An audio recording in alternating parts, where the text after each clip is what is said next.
নমস্কাৰ সকলোকে স্বাগতম জনাইছো মোৰ অন্য এটি ভিডিঅ'লৈ আৰু আজি মোৰ ভিডিঅ'টোত থাকিব মীন পালনৰ বিষয় মোৰ মানুহজন আৰু মই আহিছো আমাৰ ফিচাৰীলৈ বুলি আৰু লগতে আছে এয়া মৰাপাতৰ খেতি সেউজীয়া যিহেতু মোৰ খুবেই প্ৰিয় হেতু কাৰণে ভাবিলো মৰাপাতখিনিকো অকণমান ভিডিঅ' কৰি দিওঁ পুখুৰীলৈ যাবলৈ এই জায়গাখিনি খুবেই দ হয় হেতু কাৰণে হাকু প্ৰস্তুত কৰি দিয়া হৈছে হাকু পাৰ হোৱাৰ পিছত সেই পানে আছে আমাৰ ফিচাৰী তো এই মাটিখিনি খুবেই দ হেতু কাৰণে হাকু প্ৰস্তুত কৰি দিছে আৰু হাকু পাৰ হোৱাৰ পিছতে ফিচাৰী আছে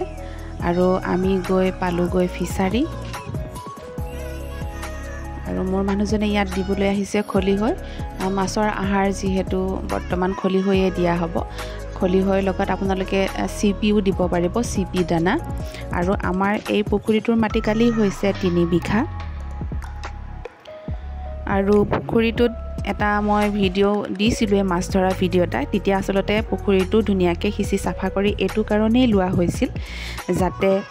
কোনো ধৰণৰ কীট পতংগ বা মাছসমূহ তাত নাথাকে মাছসমূহ হেতু কাৰণে ধৰি দিয়া হৈছিল আৰু ইয়াত ব্যৱহাৰ কৰা হৈছিল কীটনাশক হিচাপে ডেচিছ আৰু এই ডেচিছ ব্যৱহাৰ কৰা পিছতে আমি ব্যৱহাৰ কৰিছিলোঁ 3 পেকেট চূণ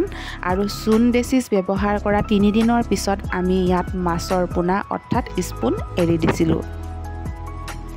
আজি ইয়াত 10 দিন হৈ গৈছে আৰু ইয়াত কোনো ধৰণৰ বৰ্তমান তেনে ধৰণৰ মেডিচিন প্ৰয়োগ কৰা নহয় আৰু এই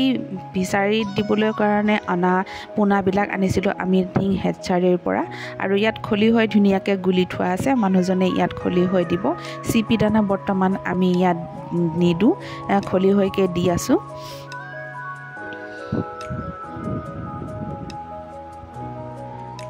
আৰু ইয়াত আমি দিছিলোঁ মাছ 10 লিটাৰত আপোনাৰ যদি মাছ ওলাই অনুমানিক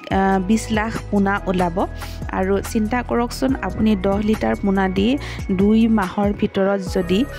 লাখ টকা ইনকাম কৰিব পাৰে তেনেহলে চৰকাৰী এটা চাকৰিৰ প্ৰয়োজন সকলোৱে বিচাৰি থাকে এটা চৰকাৰী চাকৰি লাগে কিন্তু চৰকাৰী চাকৰিলৈ ইমান আশা নকৰি আপুনি যদি আপোনাৰ খেতি মাটি আছে বা এনে ধৰণৰ ফিচাৰী আছে তাতে আপুনি আপোনাৰ উপাৰ্জনৰ পথ উলিয়াব পাৰিব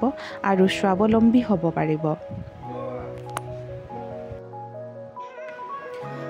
সকলোৰে হিতাৰ্থে এই ভিডিঅ'টো প্ৰস্তুত কৰিছিলোঁ আপোনালোকে অকণমান ভিউজটো বঢ়াই দিব বুলি আশা থাকিল আসলতে আমাৰ এনেকুৱা নিচিনা চেনেলবিলাকৰ এনে ধৰণৰ ভিডিঅ'বিলাকৰ ভিউজবিলাক খুবেই কম থাকে আৰু ইয়াত মই পোৱালিসমূহ দেখাই দিবলৈ চেষ্টা কৰিছোঁ মানে পোনাসমূহ ইমানেই সৰু চকুৰে মনিব নোৱাৰি ভিডিঅ'সমূহ প্ৰস্তুত কৰি থাকিম ডাঙৰ হ'লে মই আপোনালোকক দেখাই দিম আৰু ভিডিঅ'টো কেনেকুৱা হৈছে আপোনালোকে জনাব ভাল লাগিলে লাইক কমেণ্ট শ্বেয়াৰ এটা কৰিবলৈ নাপাহৰিব আৰু অনাগত দিনত ভিডিঅ'সমূহ পাই থাকিবৰ কাৰণে আপোনালোকে বেল আইকনটো প্ৰেছ কৰি থৈ দিব ধন্যবাদ